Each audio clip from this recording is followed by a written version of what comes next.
सारी ही तदबीरें कोशिश की है, सारे हिसाबात भी कर कर देख लूं, यह मईशत है जो संभल ही नहीं पा रही पाकिस्तान की। हर तरह से आगे पीछे करके, टाल मटोल करके, चीज़ों को अदल बदल के भी देख लिया, लेकिन हालात वाक़यात वहीं पे खड़े हैं। फिर क्या करना क्या है? पाकिस्तान के माशी मसाइल हैं क्या? वो तो कई दफ़ा आपको बयान कर दिया कि माशी मसाइल क्या हैं, उस पर तहकीक भी कर रखी है कि साहब वो नहीं है जो आपने बताए हैं, कोई और हैं। चलो ठीक है, कोई और हैं, अब उनका हल तो निकालना है। कोई कहता है कि बैरूनी सरमायाकारी लाई जाए, फॉरेन डायरेक्ट इन्वेस्टमेंट, तो पाकिस्तान की मईशत के मसाइल काफ़ी हद तक हल हो जाएंगे। लेकिन वो इन्वेस्टमेंट कहाँ आएगी, किस क्वांटम में आएगी? 100 अरब डॉलर से ज़्यादा फॉरेन डायरेक्ट इन्वेस्टमेंट अगर लेकर आएंगे तो लगवाएंगे कहाँ? आपके यहाँ तो महंगी से महंगी कंपनियाँ भी जो हैं, वो उनके लिए तो क्या बोलूँ मैं, आपको खुद ही पता है कबाड़ के भाव हैं उनके यहाँ। आपके कारोबार बड़े बड़े आपको बड़े लगते हैं ना, उनके लिए तो वो कुछ भी नहीं। और जब वो भी अपने हिसाबात देखते हैं तो वो कहते हैं साहब के नुकसान ज़्यादा जिस कंपनी के अंदर, फ़ायदा कम, असासे कम, उसकी कीमत कितनी अदा करेंगे? पाकिस्तान में लोगों को फाइनेंस इकोनॉमी के बारे में कुछ भी नहीं पता। वो हैरान ये होते हैं साहब पाकिस्तान स्टील मिल 1 रुपये में क्यों बिकेगी? उनको ये नहीं पता कि कंपनी घाटे में है और उसके नुकसानात कहीं ज़्यादा हैं, उस पर कर्जे चढ़े हुए हैं, लाइबिलिटीज़ बहुत हैं, असासे उसके बहुत कम हैं।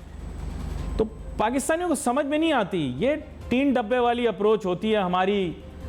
वो नहीं होता जो आवाज़ लगा 3 डब्बे वाले, 3 डब्बे वाले। तो हमारी वही सोच है कि कबाड़िए वाली सोच, कबाड़िए वाला एक जहन बना लिया है।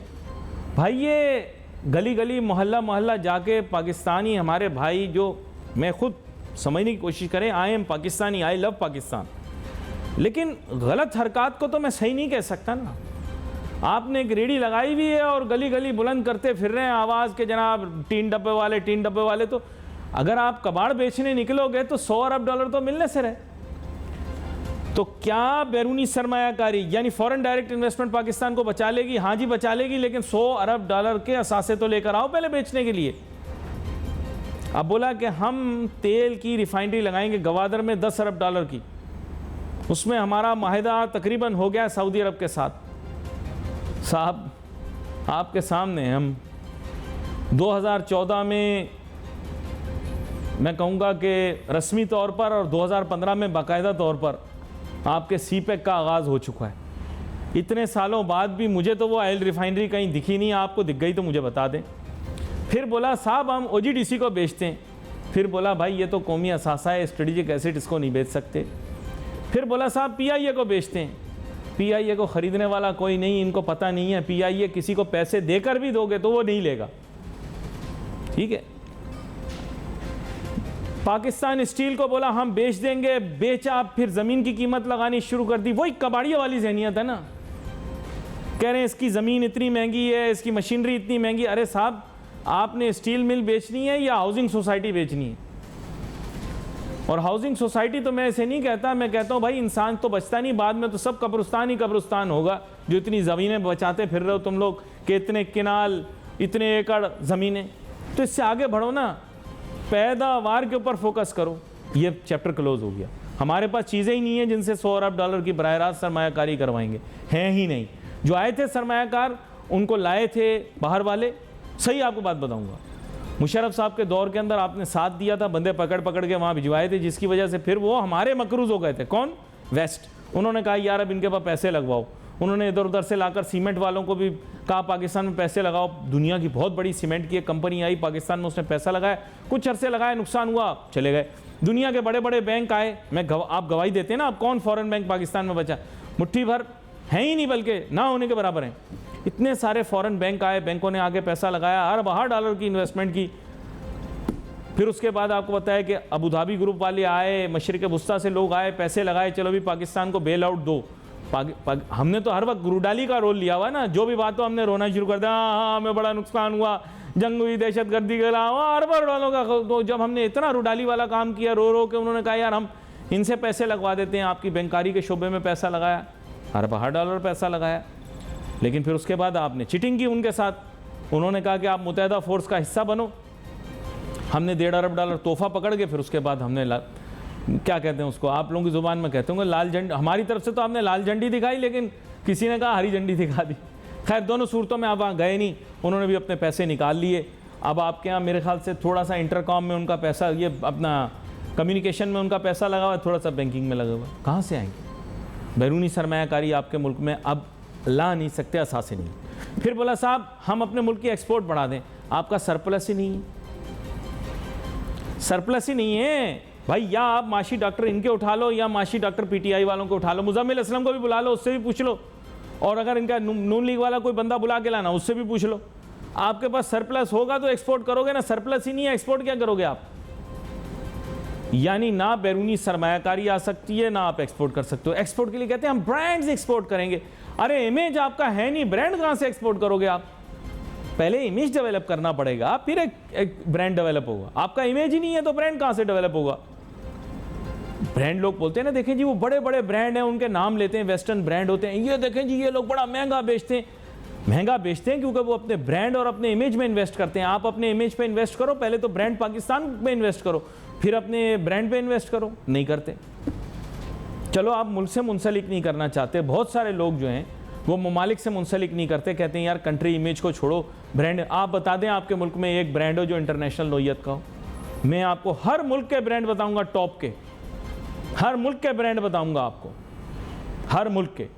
कोरिया के ब्रांड, जो दुनिया में तरक्की याफ्ता मुल्क है जिसकी मईशत तरक्की कर रही है वहां पर ब्रांड है। आपके पास ब्रांड ही नहीं है, ब्रांड ही नहीं है। ब्रांड की वजह से एक शनाख्त पैदा होती है। ब्रांड क्या है? शनाख्त। और शनाख्त किस चीज़ से ताल्लुक़ रखती है, किस चीज़ से पैदा होती है? मयार से, मयार से, इमेज से। तो आप अपना म्यार और इमेज दिखा दो अपनी प्रोडक्ट का, मैं मान जाऊंगा। दूसरों को बेचने का क्या फ़ायदा? खैर एनीवे छोड़ो इस बात को। एक्सपोर्ट के लिए आईटी बोला, आईटी एक्सपोर्ट करेंगे, क्या कर दिया यार? आटे में नमक के बराबर कहते हैं $2 अरब हमने दे दिए, $3 अरब हो जाएगी, अब हमारी $4 अरब।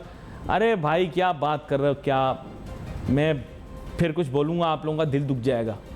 आपकी आईटी एक्सपोर्ट अभी चंद $1 बिलियन में नहीं होनी चाहिए, आपको तो टारगेट करना चाहिए $30-40 बिलियन। आपकी आबादी कितनी है यार? 25 करोड़ के आप होने वाले हो आबादी के मुल्क।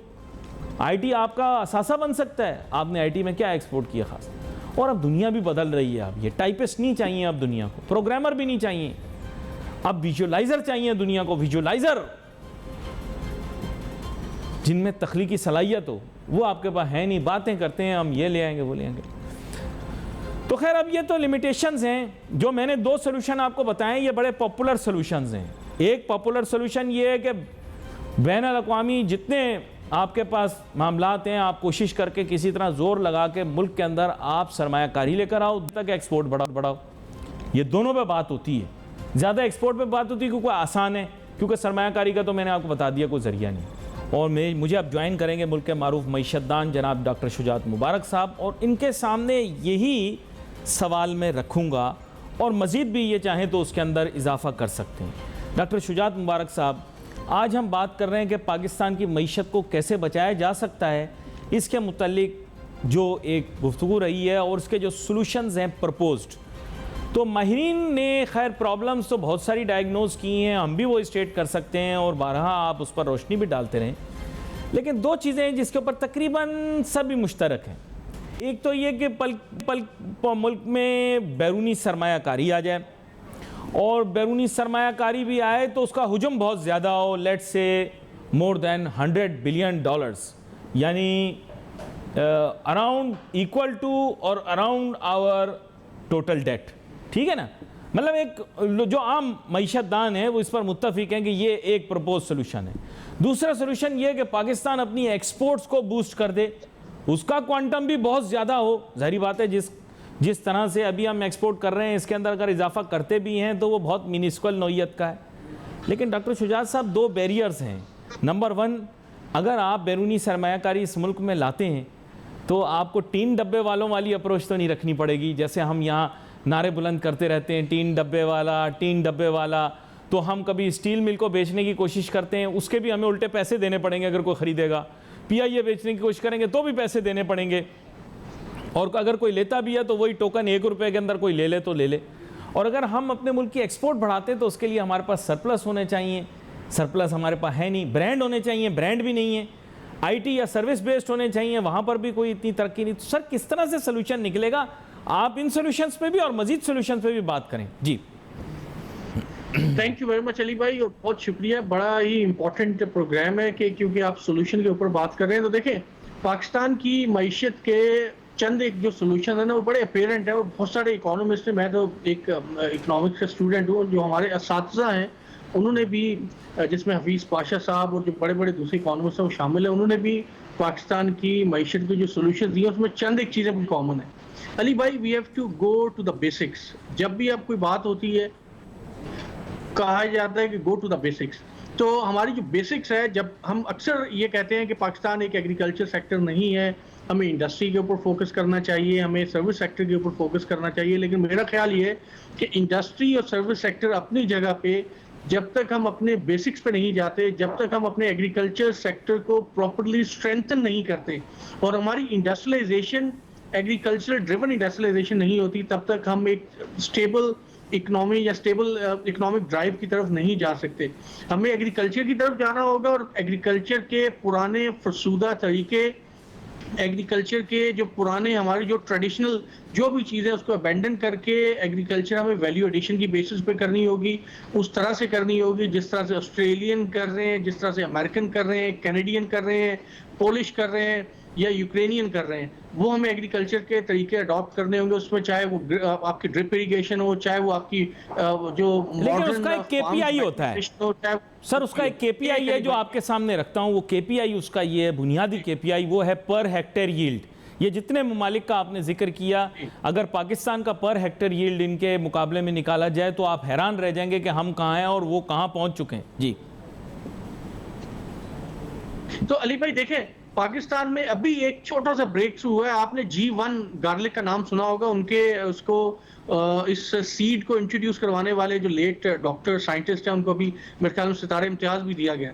और G1 ये एक छोटी सी काविश है कि अगर हम एग्रीकल्चर में जिद्दत पैदा करें तो किस हद तक हमारा फार्मर भी कमा सकता है और हमारी मईशत भी बेहतर हो सकती है। G1 जो गार्लिक है जो इंट्रोड्यूस हुआ है, और अभी देखें कि उसकी जो डिमांड है पूरी दुनिया में आ रही है और पूरी दुनिया सीड उसका अभी पाकिस्तान से मांग रही है, क्योंकि उसकी जो प्रोडक्टिविटी है बहुत ज्यादा। इसी तरह से हम जो दूसरे सेक्टर्स हैं उसमें भी सीड्स के शोबे में, फर्टिलाइजर में, मैकेनाइजेशन में फोकस करके एग्रीकल्चर सेक्टर, मैं बड़े दावे से कह रहा हूं और मेरे पास वर्किंग मौजूद है कि एग्रीकल्चर सेक्टर की प्रोडक्टिविटी को डबल 2 साल में किया जा सकता है। अली भाई, अगर कोई मेरे साथ गवर्नमेंट के लोग बैठे हों या जो भी आपके प्रोग्राम की वसादत से जो लोग देख रहे हो वो मेरे साथ आपके बैठे, मैं उनसे पूरा प्लान डिस्कस करूंगा।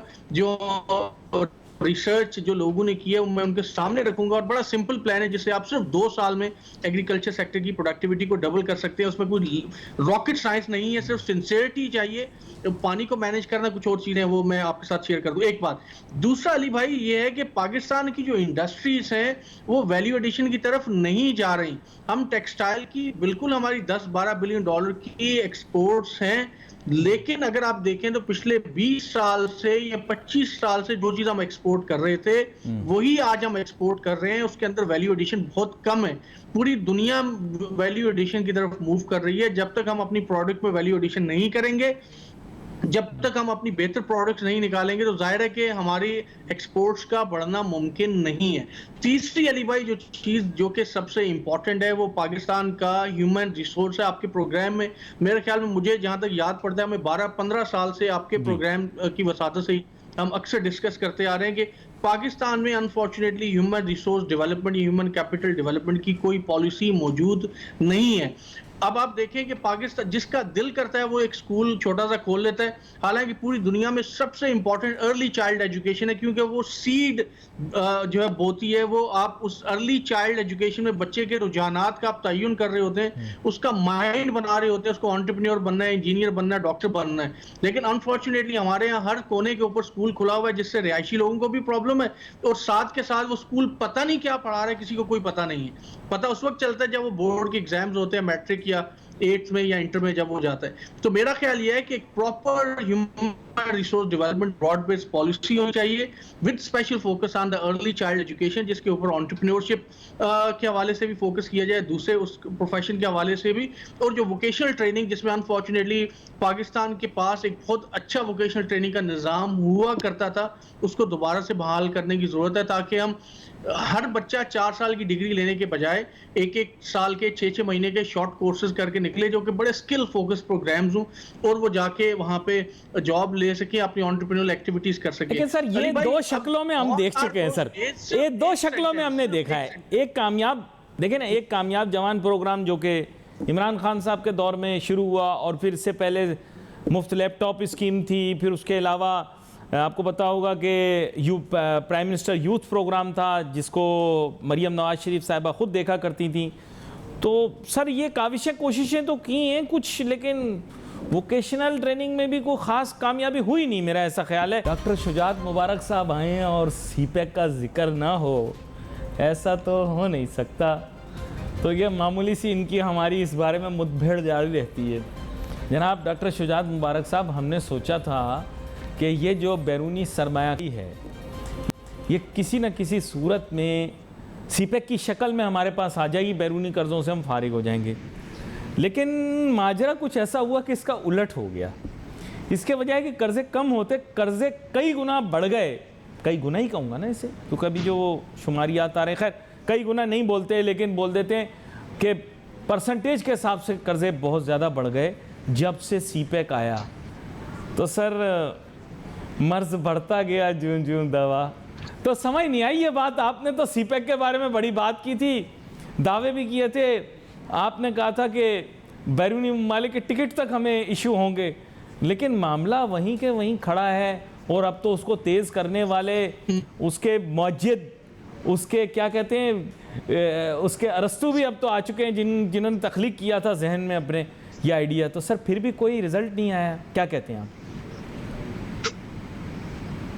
देखिए अली भाई, ये मेरा ख्याल ये है कि सीपैक का मंसूबा अबेंडन नहीं हुआ, ये अभी तक उस पर काम चल रहा है, और जाहिर है कि काम की रफ्तार वो अप एंड डाउन होती है। लॉन्ग टर्म मंसूबों की आपको पता है कि उनका नहीं, लेकिन सरमायाकारी नहीं आई, कर्जा आया। मैं आज उस बारे में बात ही नहीं कर रहा, मैं ये कह रहा हूं कि जिस दिन से मंसूबा शुरू हुआ सरमायाकारी के बजाय हमारे कर्जे बढ़ गए। क्या इसमें कोई गलत कह रहा हूं? देखिए आपके कर्जे इसलिए बढ़ गए कि कुछ नेचर ऑफ प्रोजेक्ट्स ऐसी है, पाकिस्तान को एनर्जी चाहिए थी, और जाहिर है कि चाइना ने उसमें, मैं ये समझता हूँ कि एक बहुत बड़ा एहसान किया, आके एनर्जी सेक्टर में आके इन्वेस्टमेंट की और पाकिस्तान को एनर्जी के बुरान से निकालने की कोशिश की। तो जाहिर है कि ये एक एस्पेक्ट था। लेकिन अली भाई, जो मैं पहले बात कर रहा था ना, वो उसका जो बात का कंक्लूजन है वो यहीं पे है कि मेरा ये ख्याल ये है कि गॉन आर दोज डेज के when we were looking for the foreign investment. सबसे पहले जब तक आप अपनी डोमेस्टिक आपकी इंडस्ट्रीज हैं, जो पाकिस्तान की जो नेशनल इंडस्ट्रीज हैं, उनको आप मजबूत नहीं करेंगे, जब तक एक आप सिग्निफिकेंट लेवल का इकोनॉमिक इंफ्रास्ट्रक्चर और जो दूसरी चीजें नहीं बनाएंगे, बैरूनी इन्वेस्टमेंट भी नहीं होगी। और पहले ही मैं आपके प्रोग्राम में भी कहता रहा हूं कि सीपैक की अपॉर्चुनिटी को हम उस वक्त कैपिटलाइज कर सकते हैं जब हमारे पास प्रॉपर रिसोर्सेज मौजूद हों। आप देखेंगे, आप मछली भी उसी वक्त पकड़ सकते हैं जब आपके पास मछली पकड़ने वाला कांटा हो। तो हमारे पास अनफॉर्चुनेटली उन अपॉर्चुनिटीज को कैच करने के लिए, उनको कैपिटलाइज करने के लिए शायद नहीं, लेकिन देखें इसमें कॉन्क्रीट बात यह है कि सर मुल्क की मईशत को बचाने, देखिए मैं वो आपको सोल्यूशन बता रहा हूं जो आपने भी मैंने भी किताबों में पढ़ा। सोल्यूशन ये बोलता है कि पाकिस्तान में सरमायाकारी आनी चाहिए। सोल्यूशन ये नहीं कहता कि हमें कर्जे लेने, क्योंकि कर्जा लेना is not the solution, it is actually the disease. हमें तो डिजीज का क्योर तलाश करना है। हमारा क्योर ये था सरमायाकारी। अनफॉर्चुनेटली देखिए, इत्तेफाक की बात ये कि हम जो सोच रहे थे कि हम इन्वेस्टमेंट इनवाइट कर रहे हैं, हमें ये बताया गया ये इन्वेस्टमेंट नहीं है, चलो उनका एहसान है, लेकिन उन्होंने जो एहसान हम पे किया वो कर्जे की सूरत में किया। उन्होंने इन्वेस्टमेंट करके क्यों नहीं किया, ताकि वो मुनाफे और नुकसान दोनों के शराकतदार बन जाते हैं हमारे मुल्क के इंफ्रास्ट्रक्चर में। वो कर्जे लेकर हम मंसूबे क्यों लगाएं? वो क्यों ना हमारे मुल्क के अंदर आके सरमायाकारी करके या मुनाफा कमाएं या नुकसान उठाएं? कारोबार तो इस तरह से होता है ना सर। अली भाई इसका बेहतर जवाब वो दे सकते हैं, स्पेशली जो अभी गवर्नमेंट में लोग आए हैं, इन्होंने क्योंकि नेगोशिएशंस की थी, वो लोग जिन्होंने इस मंसूबे की नेगोशिएशंस की, इसके प्लान्स को, कॉन्ट्रैक्ट्स को साइन किया, एग्जीक्यूट किया, वो शायद those would be the right people to answer। और अनफॉर्चुनेटली मैं आपके प्रोग्राम में हजारों दफा, मैं और सरदार शौकत साहब, हम आपके प्रोग्राम में कहते रहे कि सीपैक के कॉन्ट्रैक्ट्स को खुदा के लिए लोगों तक उसको ओपन करें, इंडस्ट्रियलिस्ट को दिखाएं, बिजनेसमैन को दिखाएं। आपके प्रोग्राम में हजार दफा मैंने ये कहा कि सीपैक के जो कॉन्ट्रैक्ट्स हैं वो कुछ सहीफा नहीं है, जो भी है वो चीजें दिखाएं, इंडस्ट्रियल जोन्स कहाँ पे हैं, कौन सी चीज कहाँ पे इन्वेस्टमेंट होगी। तो हम तो बहुत कई सालों से इस बात पे शोर कर रहे थे कि आपको गवर्नमेंट को, जो भी गवर्नमेंट थी, इमरान खान साहब की गवर्नमेंट थी या उससे जो पहली गवर्नमेंट थी, कि भाई वो जो आपने एग्रीमेंट्स किए हैं, जो भी चीजें वो आवाम को दिखाएं, जो बिजनेसमैन उनको दिखाएं, वो अकॉर्डिंगली उसके अंदर मंसूबा वो आके इन्वेस्टमेंट करें। लेकिन अली भाई मैं एक बात क्योंकि रह जाएगी और बड़ा मेरे ख्याल में नाइंसाफी होगी वो अगर मैं बात ना करूं, इस वक्त पाकिस्तान की आईटी इंडस्ट्री बड़े बूम पर जा रही है। अगर आप देखें कंपैरेटिवली पाकिस्तान की आईटी इंडस्ट्री, मैं ये कहूं कि ये बहुत इमर्ज कर रही है तो गलत नहीं होगा। और इस बात का आप अंदाजा और एक्नॉलेजमेंट इससे लगा लीजिए कि अभी 2 सितारे इम्तियाज जो दिए गए उसमें आईटी इंडस्ट्री के 2 बड़े इंपॉर्टेंट लोग हैं। मैं ये समझता हूं कि एग्रीकल्चर सेक्टर एक एंड है, उसके साथ साथ गवर्नमेंट को हमारी आईटी इंडस्ट्री के ऊपर उन प्रॉपर कानून साजी करके वहां पे भी उस इंडस्ट्री को बहुत सारी मराहत, जो कि वो आपकी सब्सिडीज नहीं होती, बहुत सारी ऐसी जो चीजें जो कि नॉन फाइनेंशियल इंसेंटिव्स होते हैं, इन टर्म ऑफ टैक्सेस की एग्जाम्पशन हो गई, या प्रोसेस को ईज ऑफ कर दिया, या बाहर से आपने पैसे मंगवाने हैं उसके प्रोसेस को आपने 1 स्टेप कर दिया। तो मेरा ख्याल ये है कि अब ये टाइम आ गया है कि गवर्नमेंट को हमारी आईटी इंडस्ट्री के ऊपर फोकस करना पड़ेगा। इसके अंदर अली भाई इमेंस पोटेंशियल है। इंडिया जो कि हमारा हमसाया मुल्क है, $150 बिलियन की एक्सपोर्ट आईटी इंडस्ट्री से कमा रहा है। बड़ी आसानी से हम $2 बिलियन से अपनी आईटी इंडस्ट्री के एक्सपोर्ट को बढ़ा के $10 बिलियन तक लेके जा सकते हैं अगले 3-4 साल में। लेकिन ये ख्वाब भी आज का नहीं है। आप देखें भी मुशर्रफ साहब प्रोग्राम देख रहे होंगे, क्योंकि आजकल तो वेले ही बैठते हैं ज्यादा। तो ये आईटी रेवोल्यूशन तो मुशर्रफ साहब भी लाना चाह रहे थे, और इसके लिए आपको पता है कि कितने ही साल तक उन्होंने इसको टैक्स एग्जेम्प्ट भी कर दिया वगैरह वगैरह। लेकिन आप देखिए क्लिक नहीं किया, पाकिस्तान में क्लिक किया ही नहीं। हमने पहले भी वही 3 डब्बे वाले काम शुरू किए, 3 डब्बे वाले, ट्रांसक्रिप्शन वाले, 3 डब्बे वाले। तो हमने यही कहा कि जी हम ट्रांसक्रिप्शन करेंगे, हम टाइपिंग करेंगे, डेटा एंट्री की जॉब्स निकालेंगे। तो सर ये देखें ना, जब हमारी ये 3 डब्बा अप्रोच है तो फिर आईटी कैसे तरक्की करेगी? जी मेरे ख्याल राब्ता थोड़ा सा किसी हद तक तो किया। देखें ना कि हमारी पहली जो एक्सपोर्ट्स थी वो तकरीबन ना होने के बराबर थी। अब $2 बिलियन की आपकी आईटी की एक्सपोर्ट्स हो गई है। तो देखें कंट्रीब्यूशन तो है, और इसमें जो भी है आपको ड्यू क्रेडिट देना चाहिए उन गवर्नमेंट्स को, जितनी भी गवर्नमेंट थी जिन्होंने इसका इनिशिएटिव लिया और आगे चल के चीजें गई। मैं ये समझता हूँ कि इसमें बहुत ज्यादा इट हैज इमेंस पोटेंशियल, इसके ऊपर फोकस करना चाहिए। अगर आप पाकिस्तान के एग्रीकल्चर सेक्टर पे और आईटी सेक्टर के ऊपर फोकस कर लें तो मेरा ख्याल ये है कि आपकी टेक्सटाइल के साथ ये 2 बड़े सेक्टर इमर्ज कर सकते हैं, जो कि ना सिर्फ आपकी एक्सपोर्ट्स को कई गुना बढ़ा देंगे बल्कि आपकी मईशत के लिए एक बहुत स्ट्रॉन्ग सेक्टर के तौर पे ये साबित हो सकते हैं। तो हमें we should not more rely upon the foreign direct investment. Foreign investor is like a bird, वो जब आता है एक एक करके वो परिंदा आता है, एक ही थोड़े से हालात खराब होंगे तो वो सारे परिंदे उड़ जाते हैं। तो मेरा ख्याल ये है कि हमें बजाय इसके कि हम आउटवर्ड देखें, दिस इज द टाइम कि हमें अपनी इंडस्ट्रीज को उनके ऊपर फोकस करना है, अपने लोगों को हमें ग्रो करना है, ताकि एक लॉन्ग टर्म जो चीजें वो बेहतर हो सके। लेकिन ये होगा उस वक्त जब मुल्क में पॉलिटिकल स्टेबिलिटी आएगी। हमारे पड़ोस में बैठा हुआ इंडिया, मोदी तीसरी दफा आ रहा है, वो जो तीसरी दफा उसी की पॉलिसीज कंटिन्यू होंगी तो आप देखें कि इकोनॉमिक कंटिन्यूटी कहाँ पे उनकी जो किस वो जो उनकी इकोनॉमी बेहतर परफॉर्म। हमारे यहाँ कंटिन्यूटी ऑफ पॉलिसीज का फुकदान है। जो भी गवर्नमेंट आए, जो भी, चाहे ये गवर्नमेंट कंटिन्यू करती है, नई गवर्नमेंट आती है, जब तक के इकोनॉमिक पॉलिसीज कंटिन्यू नहीं, ये सारी बातें जो मैं और आप कर रहे हैं, मेरे ख्याल में हम दोबारा यही बातें कर रहे होंगे, इसका कोई फायदा नहीं है।